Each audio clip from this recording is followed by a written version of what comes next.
This episode of the Jaguar Football Podcast is brought to you by Lorenzo's Tacos and Burritos, located at 1841 Old State Route 21, addicted to tacos.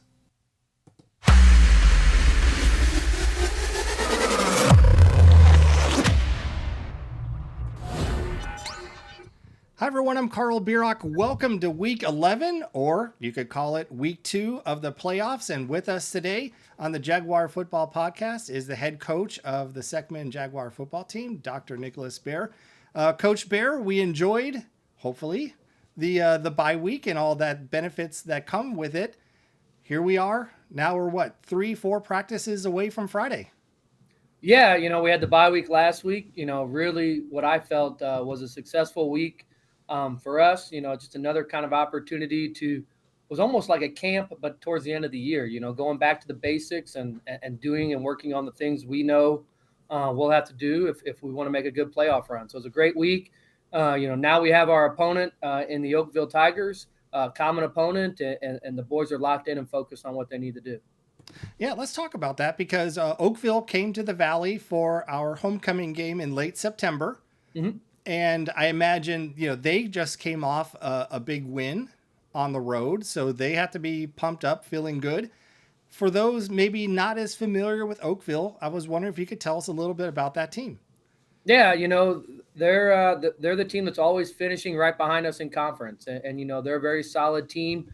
5 or 6 wins a year the last 2 or 3 seasons, and they really make us play at our best. And we really have risen to the occasion the last few times we've played them. This past one in the regular season, winning 30-0, and then last year in the playoffs too. So it's almost kind of a little bit of a repeat of where we were this time last year. And we know we got to be focused. And if we want to practice next Monday and keep playing next week, we got to be locked in on the game plan and do it Friday night. Now, on the last podcast, if I understood correctly, last week, you were talking about practice and the week and preparation was more, like mental with the boys. Mm-hmm. What is going on this week? What is your goal as we go into the game on Friday? Yeah, well, it's more now that we have an opponent, it is opponent driven, more of our normal week of preparation. And, it's kind of one of those things, we didn't play a football game for a whole week. We haven't really seen that game speed, been in the thick of it. So there'll be a few times this week we really got to crank up the intensity and get as close as we can to it and get close to that game mode and make sure, when we get out there on Friday, it doesn't look like it's been 2 weeks since we've been off. So, I really am confident in our boys and their mindsets right now. So I don't think, as long as we have great practices, they'll be ready to roll. Yeah, certainly look forward to it. And of course, we'll have updates on the game on our Facebook page. I understand it's $6 to get in. The regular Seckman passes don't apply in the postseason. So we'll have that information on our page, as I mentioned. And so, Coach, again, with Oakville, how would you classify them? Would you like run first, pass first, a little bit of mix? Just so, again, we kind of know what to watch for as we've been going through the season. What can we expect, or what do you think? Yeah, they got a pretty talented running back and offensive line that they want to, if they can, ground and pound you. And then they also really have the ability to go over the top. They have a number 10, really solid wide receiver, had a couple of really good weeks this season, I think he has a handful of 100-yard receiving games, and he's got a big play threat. So it's kind of one of those things. They'll try to loosen you up with the run and then drop one over the top when you're sleeping. So, it's going to be very important for us, for our defense, really just keep doing what we're doing. Well, we certainly look forward to the game, and it is at 7:00 at the Valley. And if again, we'll have that well publicized as we get closer to kickoff. But wanted to talk to you and just have you share with the viewers some of your favorite playoff memories. The last 4 years we have been very fortunate to make the playoffs and have winning seasons. Just wondering if you could talk to us about some of your favorite playoff memories over the course of the last few years. Yeah, everybody loves a good countdown, a good list. So, I kind of went back through and kind of the top 5, playoff games. Some of them are moments, some of them are just games of this past 5 or 6 years. We haven't had a lot of postseason success, prior to fairly recently, and these all come from when I'm here, when I've been the head coach the last 5 years. So there's definitely playoff games and things before that. I just may not have been here for them. This first one here, if I would say my the top 5 games, number 5 would be that very first home playoff game against Farmington in 2020. It's that COVID year. Um, just really strange year with opponents, this or that. We only played 7 regular season games, but through that, we ended 5-2, and we actually had a first round bye in the playoffs, our first round bye, and our first playoff game that we got to host at home. And it's one of those games where we went in, we knew it was a pretty even game, but went into halftime 7-6. It was just one of those games we didn't have enough in the tank. And you see here just a couple old vintage Cole Ruble type runs. When I think about this game, you always have to have that first playoff game, that first big one. And at that moment, we were really building this really as the biggest game we had ever played. And it was. And there were things we were ready for, and there were things that we weren't. And, it's kind of the old adage of, maybe we weren't a team that really knew how to win a game like this at that point. Well, And I imagine like I said, having we that were. experience, especially Mhm. when you think about these seniors, if they were fortunate enough to play at the upper levels earlier in their career, they're used to this. This is almost like Mhm. it's expected to go there. You take nothing for granted, but they're Yeah. really, this is something that they're used to, and that experience on how to handle their business, I imagine, Yeah, no, and plays I into always it. remember too this just being really uncharted territory, and we used a lot of the things from the mental side from this game, that really help us as we went through the playoffs the next few years. This year, like I said, another big Cole vintage run, setting us up for a big touchdown. So fun game, fun experience, one I'll never forget because I mean you always got to remember how you got here, and we wouldn't be here without this 2020 playoff game against Farmington. Yeah, no doubt. I imagine, with that, just the offense, how it has evolved, the defense playing at a higher level, you Mhm. really have to be feeling good about where you stand right now. Yeah, no, we look back at that game and there's definitely the ground roots of where it all started, and we've developed a lot of things since then. And then that really led to top game number 4, our first playoff victory in program history. The very next season, we're playing Cape Central in the first round. We didn't get a bye this year that year in 2021, but we're playing Cape Central in the first round. We get another home game, another opportunity, and it's one of those things. Some of the mistakes we made the year before, we didn't make this game, and the moment wasn't really too big for us. We had a team of guys, that had been here before, and it was really a game that we took off and really dominated from the start. This is the first drive of the game. Cole breaking loose on a big one.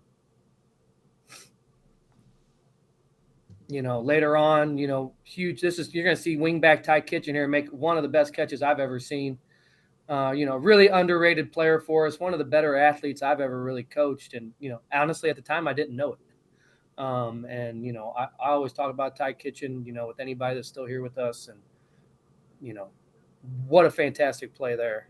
And then, hey, that was actually our first playoff shutout. And it really came down to a huge goal line stand, towards the end of the game, all 4 plays here. And it's really something we talk about with this team too. Never really count us out. A team will drive down. Um, our guys with their back to the end zone, they keep playing. Great tackle there by Noah Isaiah. Third down, just never giving up. We see a lot of times we get down this deep, we take it for granted that we score every time.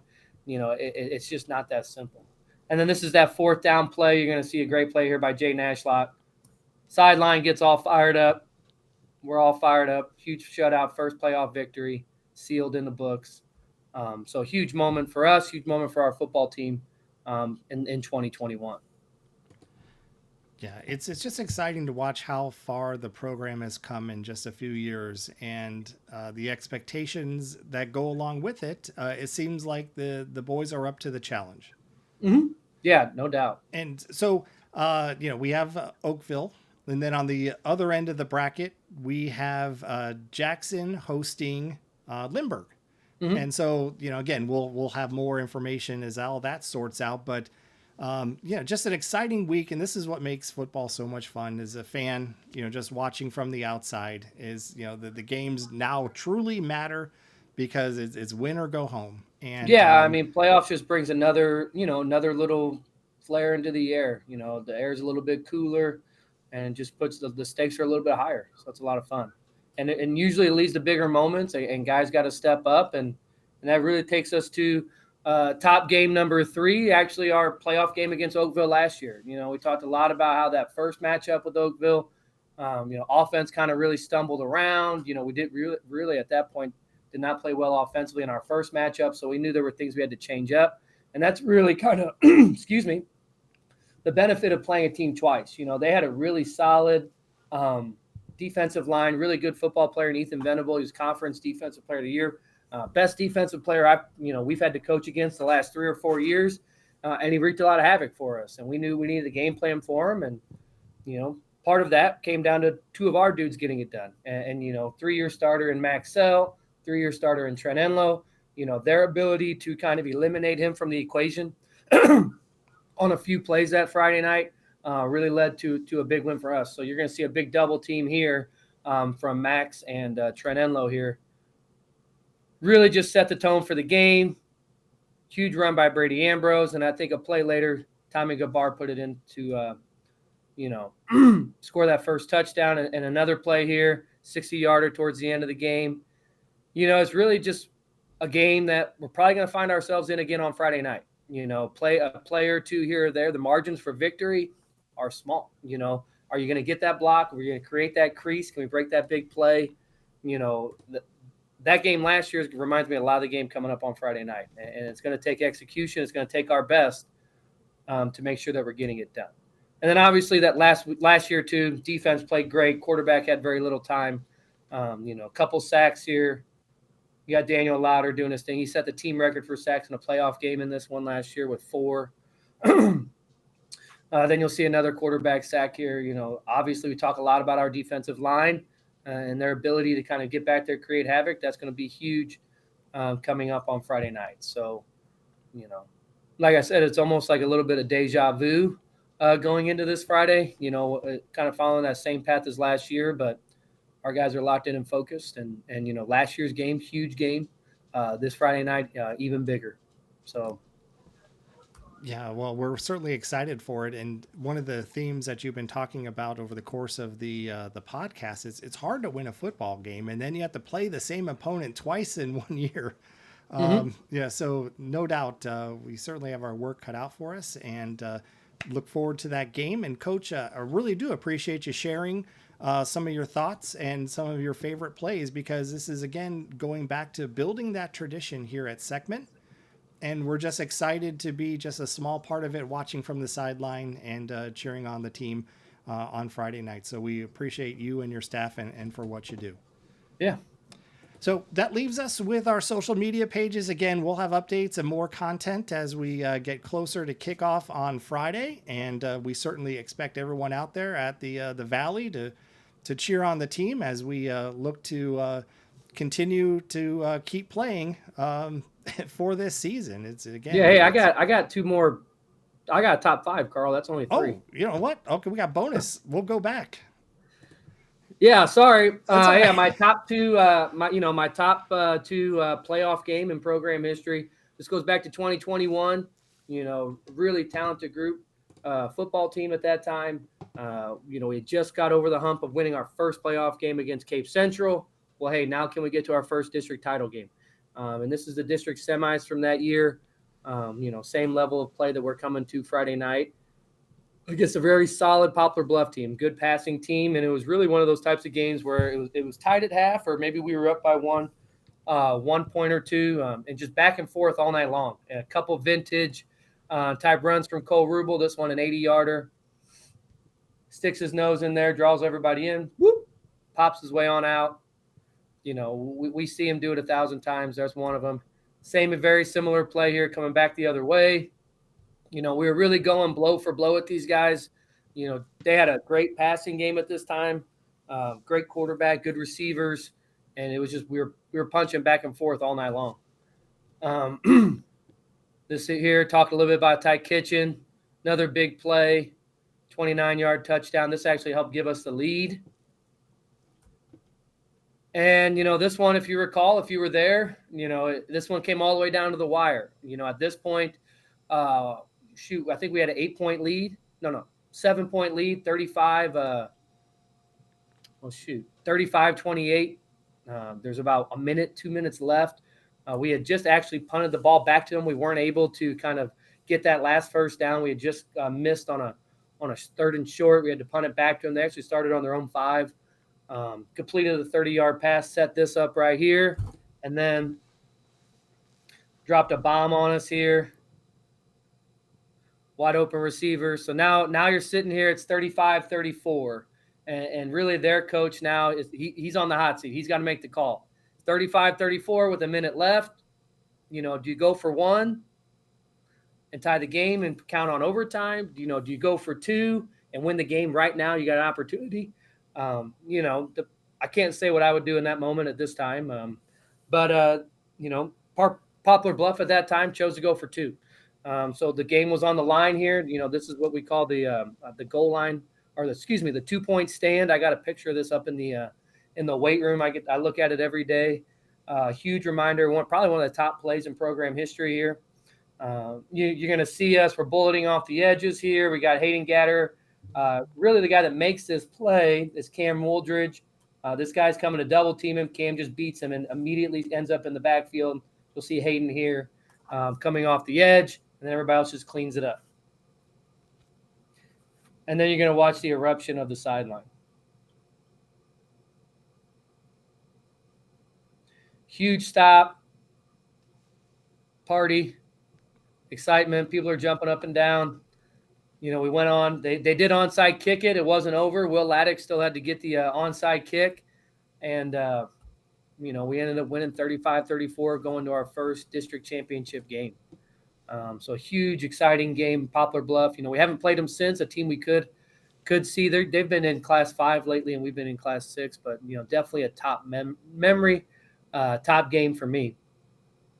And then, when we're talking top playoff game in program history, it has to be, for sure, the 2022 game against SLU.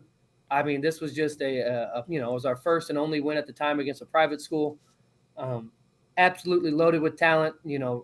At this point, this team, I believe they've got 5 or 6 guys playing Division I football right now, or that will be that graduate this year. So this team was loaded with talent. And, you're going to see first off here, this is one of their big plays. If you're watching the Texas Longhorns right now, Ryan Wingo, he's playing on ABC. He's playing on ESPN right now, top recruit in the nation.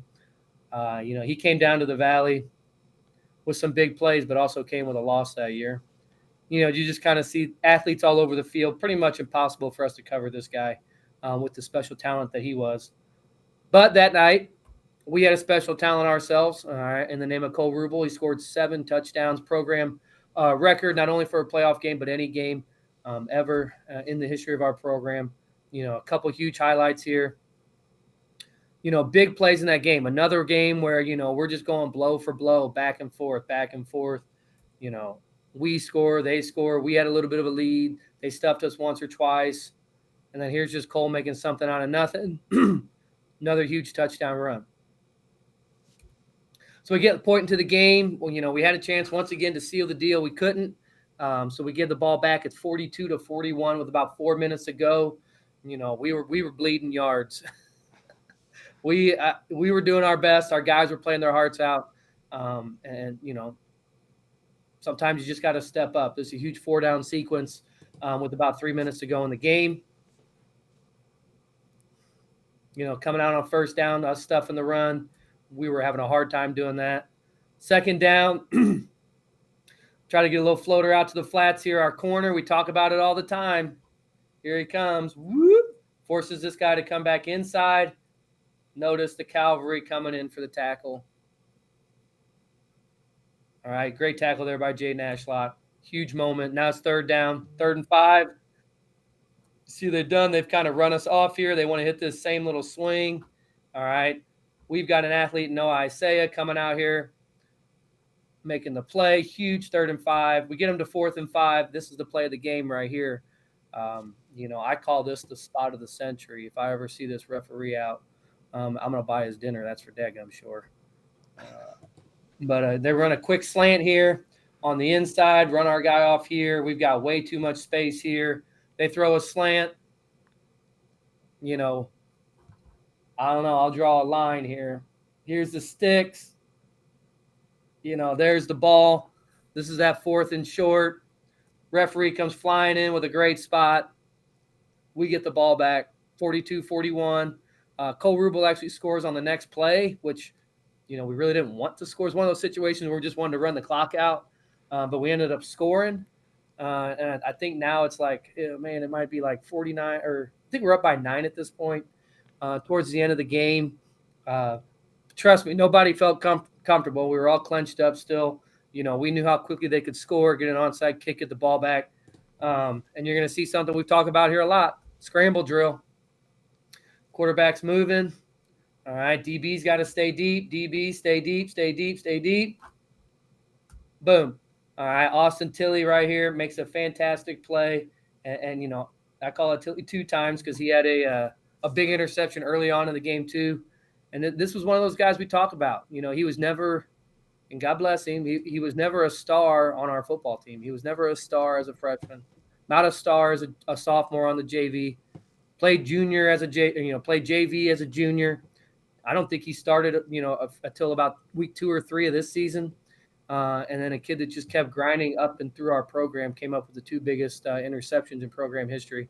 And at this time, our biggest win in the playoffs. So just a huge moment for him and a huge moment for our program. And that win there right now, if you had to say, put me on the line here, what's the biggest playoff win? It would definitely be that one against SLU in 2022.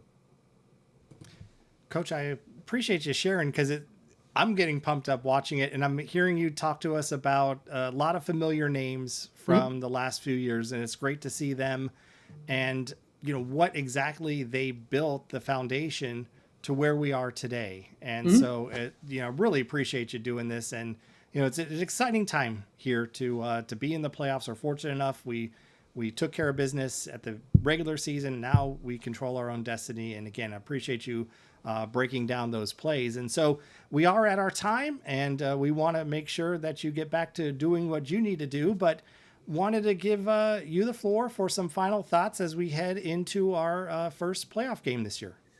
Yeah. Hey, I hope everybody comes out on Friday. It's going to be, it's a fun atmosphere. This is what we do it for, win or lose, these huge moments, these huge opportunities for our boys. This is what they've been working for.